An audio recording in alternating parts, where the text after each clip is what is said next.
I was halfway through my second double shift when my phone buzzed. One new message. Walking builds character. Start walking. Mom. Then another. You've never been worth gas money. Dad. Attached was a screenshot from my sister's Instagram story, her smiling at the airport, luggage beside her, captioned, "Spain, here I come, paid in full, thanks Mom and Dad." I froze in the break room, the taste of burnt coffee turning metallic in my mouth. They'd sold my car, the one I'd bought myself after 2 years of night shifts and skipped meals. I didn't reply. I just sat there, phone in hand, pulse steadying. It wasn't the loss of the car that burned. It was the reminder.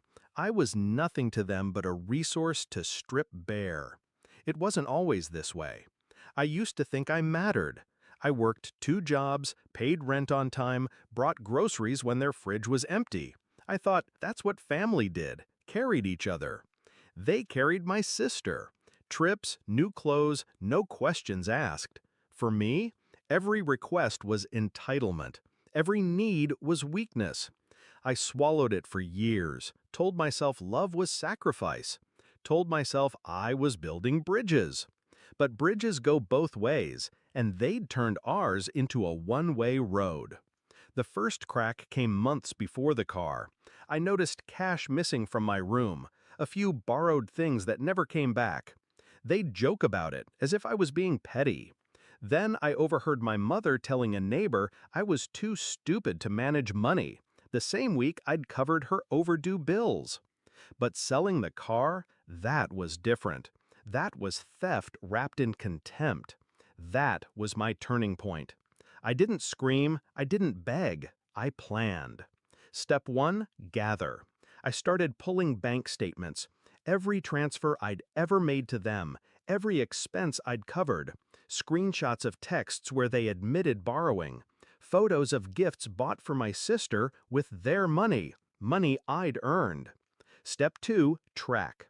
I followed the paper trail on the car sale. The buyer was a friend of my father's. I got a copy of the sale receipt through a mutual contact. Price was lower than market, a favor. That favor became leverage. Step 3, strike where it hurts. They valued their reputation more than anything. They thrived on being the generous, respected couple in their community. I started small, anonymous tips to people they owed, quietly letting certain neighbors find out about their unpaid debts and shady deals. While they scrambled to put out social fires, I moved on the legal front. The car was registered in my name. The sale, without my consent, was illegal. My lawyer confirmed it. We filed for recovery of assets, not just the car, but damages. They didn't see it coming. They thought I'd sulk, maybe block them for a while. They didn't understand that silence from me was the sound of the ground shifting under them. 3 months in, their accounts were bleeding from lawyer fees.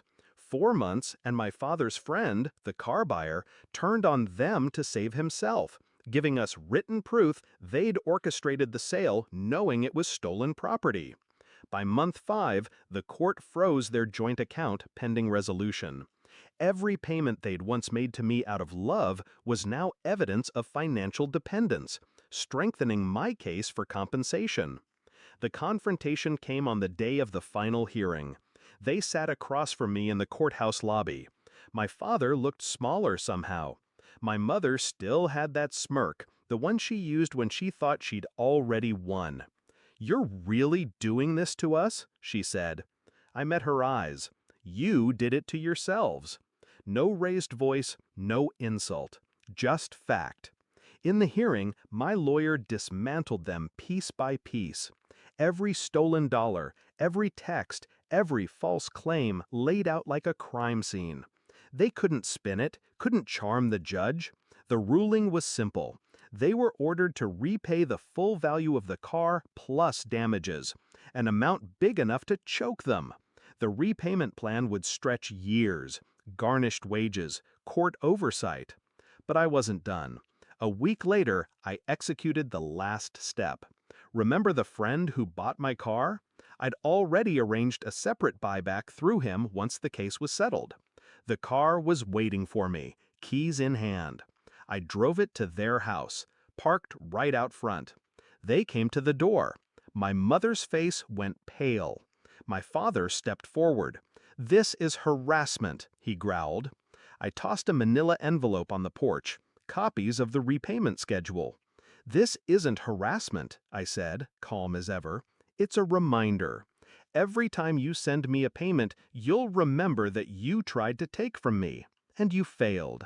I slid into the driver's seat, started the engine, and pulled away without looking back. I still work double shifts sometimes, not because I have to, because I want to. Because every hour I earn is mine, untouched by their greed.